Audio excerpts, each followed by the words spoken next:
श्री राम जय राम जय जय राम। श्री राम जय राम जय जय राम। बोलिए सियावर रामचंद्र भगवान की जय। पवन सुत हनुमान की जय। उमापति महादेव की जय। गोस्वामी तुलसीदास जी महाराज की जय। आदरणीय विद्वजन, श्रद्धारूपा देवियों, विश्वासुरी कथा श्रोताओं, भगवत सानिध्य में भगवान का चरिश्रवण करने के लिए हम लोग उपस्थित हुए। आइए थोड़ी देर भगवान के चरणों में ध्यान लगाते हुए भगवान के कुछ लीला चरित्रों का स्मरण करें। पिछली चर्चा में आप पार्वती जी के पास सप्तऋषि लोग परीक्षा लेने के लिए गए थे, और परीक्षा लेने के लिए जब पहुँचे तो उन्होंने कहा कि अरे देवी, जब उन्होंने बताया कि मैं नारद जी ने कहा है उसको मैंने सत्य मान करके बिना पंख के उड़ना चाहती हूँ, और मैं पानी पर दीवार खड़ा करना चाहती हूँ। हम अविवेकी हैं महाराज, हमारा मन सुनता नहीं किसी की बात को, और महाराज इसलिए हम देखो तो सही हमारा कितना अविवेक है। जो भगवान से गिरस्ती छोड़ करके तपस्या में रत हैं, मैं उन्हें अपने पति के रूप में हमेशा के लिए चाहती हूँ। तो सप्तऋषियों बड़े लोग हंसे। हंस करके उन्होंने कहा, अरे देवी, तुमको ज्ञात ही नहीं, मुझे मालूम हो रहा तुम महाराज पत्थर की बेटी हो, भला तुमको समझाना बड़ा कठिन है। अरे तुमको पता नहीं, लोग दूसरों के अनुभव से ही महाराज अपने को सीख लेते हैं, लेकिन नारद जी के विषय में जानती नहीं हूँ। ये नारद कैसा है? इसने महाराज दक्ष के पुत्रों को उपदेश दिया, आज तक घोल लौट करके नहीं आए, और सृष्टि रचने के लिए तत्परता करने को कहीं भेजा था। नारद जी ने वही प्रश्न किया महाराज। एक बार 10,000 पुत्रों को उत्पन्न किया, फिर 1,000 पुत्रों को उत्पन्न किया, सबको विरक्त बना दिया। अरे देवी, तुम तो सोचो सही। वो सारे लोकों में भरते रहते हैं महाराज, कभी वो घूमते हैं, भीख मांगते हैं, और हमारा संतानों विच्छेद रूपी अमंगल जो तुमने किया है, इसको भी मैं क्षमा कर नहीं सकता। महाराज दक्ष ने जब देखा कि हमारे पुत्रों को ये उपदेश दे करके विरक्त बना रहा नारद, तो नारद को श्राप दे दिया, जा तू भिक्षुओं को मार्ग पर भेज दिया मेरे बच्चों के, तू भिक्षु ही रहेगा। और महाराज, तू महाराज दारा देर तक रुक नहीं सकेगा, तुम एक ठौर पर स्थिर नहीं रहोगे, तीनों लोकों में घूमते फिरते रहोगे, और कहीं तुम्हारा पैर ठहरेगा नहीं। तस्मान लोकेषु ते मूढ़ न भवेद भ्रमतं पदम, ऐसा महाराज श्राप दे दिया। और उसके पश्चात नारद जी ने कहा कि जाओ, तुमको 60 कन्याएं होंगी महाराज। वो 60 कन्याएं अपनी पत्नी अक्षनी के से उत्पन्न करके ऋषियों के साथ ब्याह और सृष्टि रचने लगी।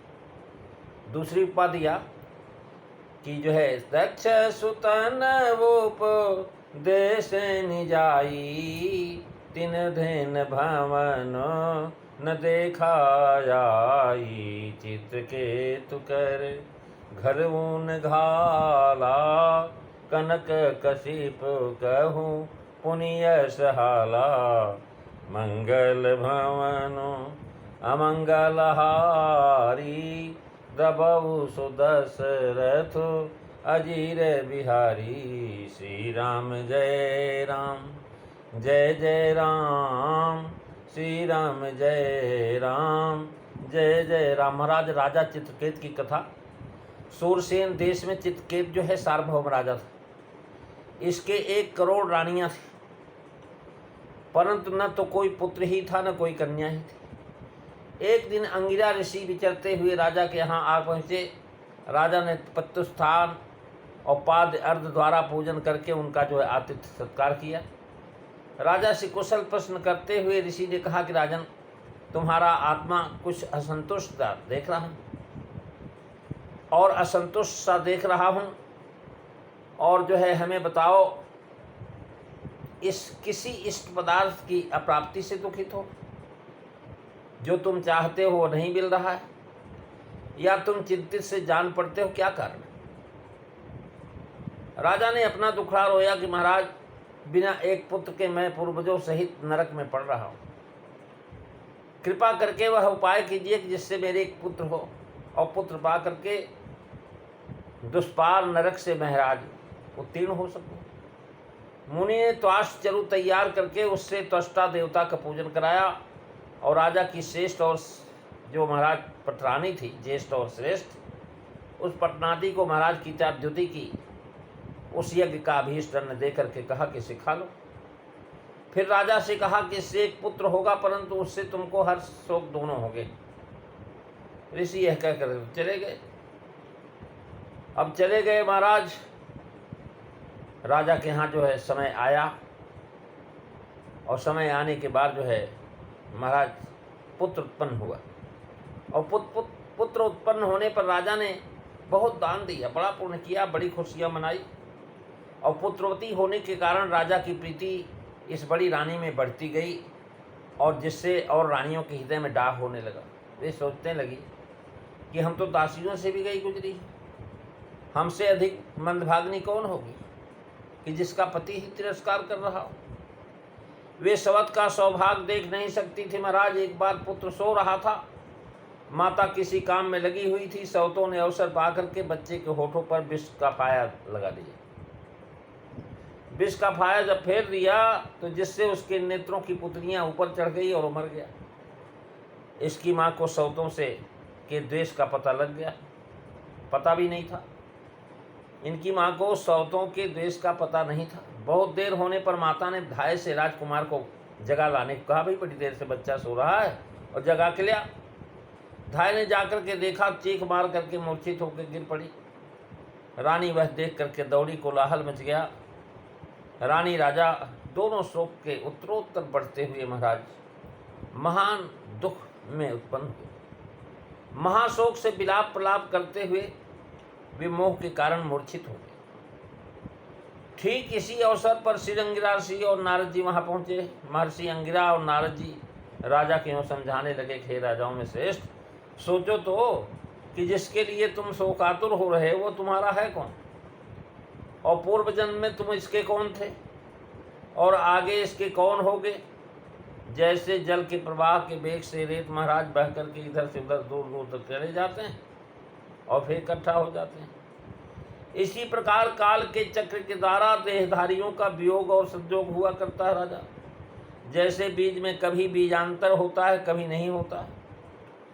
महाराज कभी दूर दूर पौधे लग रहे हैं, कभी नज़दीक नज़दीक हो गए, और वह बह करके महाराज दूर दूर देश तक पहुँच करके कहाँ इकट्ठा हो जाता है उसका पता नहीं। माया के महाराज संयोग हुआ करता, जैसे बीज में कभी बीजांतर होता है और कभी नहीं होता। बीज बोया गया लेकिन सारे बीज अंकुरित नहीं होते।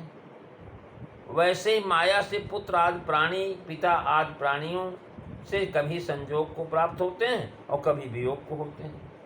अतएव पिता पुत्र का महाराज कल्पना मात्र है, वृथा शोक क्यों करते हो राजा। हम तुम और जगतमात के प्राणी जैसे जन्म के पूर्व नहीं थे और जन्म के बाद भी नहीं रहेंगे और मृत्यु के बाद भी नहीं रहेंगे, और वास्तव में इस समय भी नहीं। राजा को ज्ञान हो। इस प्रकार कुछ सांत्वना मिलने पर राजा ने हाथ से 500 पोंछ करके ऋषियों से कहा, आप दोनों अवधूत वेश बनाए हुए कौन हैं? आप ज्ञानियों में श्रेष्ठ हैं, जो हम सरीखे पागलों को उपदेश देने के लिए जगत में विचरते रहते हैं। आप दोनों मेरी रक्षा करो प्रभु, मैं अंधकार के कूप में डूब रहा हूँ, मुझे ज्ञान दीपक का प्रकाश दीजिए। अंगिरा ऋषि महाराज ने दोनों का परिचय कराया और कहा कि तुम भगवान के भक्त और ब्राह्मण हो, तुमको इस प्रकार शोक में मग्न नहीं होना चाहिए। राजन, तुम पर अनुग्रह करने के लिए ही हम दोनों तुम्हारे पास आए हैं। पूर्व में जब मैं आया था तुमको अन्य विषयों में मग्न देख करके ज्ञान उपदेश नहीं दे सका, तुम्हें पुत्र ही नजर आ रहा था कि पुत्र नहीं, तो मैं तुम्हारे शोक को नष्ट करने के लिए संतान की देने वाली नश्वर मिथ्या है। हमने बताया था कि शोक भी देगा, हर्ष भी देगा। तो महाराज पुत्र के प्राप्त होने पर तुम प्रसन्न हुए और पुत्र की जब मौत हो गई तुम दुखी हो गए। तो महाराज इस प्रकार से देवर्षि नारद जी ने राजा को मंत्रोपनिषद उपदेश दिया और कहा कि इससे 7 दिन धारण करने से संकर्षण भगवान के दर्शन होंगे तुम। फिर सबके देखने से नारद मुनि मरे हुए राजकुमार को जीवात्मा से बोले। महाराज नारद जी महाराज जीवात्मा को सामने लाके प्रकट कर दिया और बोले, हे जीवात्मा, अपने पिता माता सहित बंधुओं को देख, वे कैसे संतप्त हैं, दुखी हो रहे हैं। अपने शरीर में प्रवेश होकर के इनका संताप दूर कर दे। पिता के दिए हुए भोगों को भोगो और राज सिंहासन पर बैठो। लड़का महाराज उठ के बैठ गया और बोला, मैं अपने कर्म के अनुसार अनेक योनियों में भ्रमता रहा हूँ महाराज। किस जन्म में मेरे माता पिता हुए, क्रमशः सभी आपस में एक दूसरे के भाई, पिता, माता, शत्रु, मित्र और नाशक, रक्षक इत्यादि होते रहे। ये लोग हमें पुत्र मान करके शोक करने के बदले शत्रु समझ करके प्रसन्न क्यों नहीं होते? जैसे सोना चांदी आज जो है व्यापारियों के पास सोना चांदी आदि वस्तुएं आती जाती रहती हैं, वैसे जीव भी अनेक योनियों में जो है भ्रमता रहता है। जिसने जितने दिन के लिए जिसके साथ जिसका संबंध रहता, उतने दिन उस पर उसकी जो है ममता रहती। आत्मा तो नित्य है, अव्यय है, सूक्ष्म और स्वयं प्रकाशित, कोई उसका मित्र या शत्रु नहीं होता। महाराज भागवत के अंदर जो है महाराज इसका लिखा हुआ है, स्कंद 6 में पूरा विवरण है। यह जीव फिर बोला कि मैं पंचाल देश का राजा था, विरक्त होने पर मैं एक ग्राम में गया। इस मेरी माता ने भोजन बनाने के लिए मुझे कंडा दिया और उस कंडे में अनेकों चींटियाँ थी। कोई कहते हैं कि फल दिया था जिसमें चींटियाँ थी, लेकिन महाराज वो सब चींटियाँ, जब मैंने आग लगा दिया रोटी बनाने के लिए, तो सब चींटियाँ मर गई। मैंने सारक रामदेव का भोग लगा करके प्रसाद पाया, वही चींटियाँ मेरी सौतेली माताएं हुई। प्रभु को अर्पण होने से एक ही जन्म में सबने मुझसे बदला ले लिया, नहीं तो अनेक जन्म लेती, करोड़ों जन्म हमें लेना पड़ता। नहीं तो ये महाराज एक ही जन्म में सारा बदला ले लिया। ये मेरी सौतेली बात है। और मैं जो है भगवान को जो समर्पित करके भोजन किया हुआ, इसलिए जो है एक ही जन्म में सारा काम हो गया। और भगवान का मंत्र दिया हुआ स्तुतिमयी विद्या, इतना कह करके जीव फिर शरीर से निकल गया। राजा को ज्ञान प्राप्त हो गया, उसने राज्य छोड़ दिया और नारद मुनि ने संकर्षण भगवान का मंत्र दिया, स्तुतिमयी विद्या पढ़ाई। 7 दिन जप करने पर शेष भगवान का दर्शन हुआ। आपको एक विमान मिला जिस पर चढ़ करके आप आकाश मार्ग में घूमते थे। पार्वती जी के शाप से वित्तासुर नाम के राक्षस हुए। महाराज ये वित्तासुर और इनकी वार्ता आप देखने योग्य है, भक्ति सुधा 7 भक्तमाल श्रीमद् भागवत महापुराण के अंतर्गत। और फिर बताए, देखो कनक कश्यप और हाटक लोचन। कनक किसी कथा सुना, प्रहलाद जी के महाराज पिताजी थे हिरण्याकशिप। प्रहलाद जी की माता को उपदेश दिया, जिससे पिता पुत्र में विरोध हो गया, पिता मारा गया। दैत्य बालकों के पूछने पर प्रहलाद जी ने स्वयं वृतांतियों कहा है कि हिरण्याक्ष के मारे जाने पर मेरे पिता हिरण्यकशिप मंदराचल पर्वत पर तप करने के लिए गए। तब अवसर पाकर के देवताओं ने दैत्यों पर चढ़ाई किया। दैत्य समाचार पाकर के जान बचा करके भागे, स्त्री पुत्र धन आदि छोड़ करके भाग गए। मेरे पिता का घर नष्ट कर डाला और मेरी माता को पकड़ के इंद्र स्वर्ग लेकर मार्ग में नारद मुनि विचरते हुए मिल गए और बोले कि इस जो है निरपराधनी स्त्री को पकड़ करके ले जाना योग ठीक नहीं है। इंद्र नारद, छोड़ दो इसे। इंद्र ने कहा, इसके गर्भ में दैत्यराज का वीर है, पुत्र होने पर उसे मार कर इसे छोड़ दूंगा। नारद जी बोले कि ये गर्भ स्थित बालक परम भागवत है, तुम इसको नहीं मार सकते। इंद्र ने महाराज नारद जी के वचनों पर विश्वास करके मेरी माँ कयाधु को छोड़ दिया और परिक्रमा करके चला गया। नारद जी उसे अपने आश्रम ले गए और गर्भ के मंगल की कामना से नारद मुनि ने भक्ति पूर्वक सेवा किया हमारी माँ ने। और दयालु ऋषि ने मेरे उद्देश्य से मेरी माता को धर्म के तत्व और विज्ञान का उपदेश दिया। हे असुर बालकों, वही मैं तुम लोगों को सुना रहा हूँ। ऋषि के अनुग्रह से वह उपदेश मैं अभी तक नहीं भूला हूँ। प्रेमी सज्जनों, यह कह करके फिर अगली चर्चा आप अगले दिन सुनेंगे। आज बस इतना ही। बोली वृंदावन बिहारी लाल की जय। सियावर रामचंद्र भगवान की जय। श्री राम जय राम, जय जय राम। श्री राम जय राम, जय जय राम। बोली सियावर रामचंद्र भगवान की जय।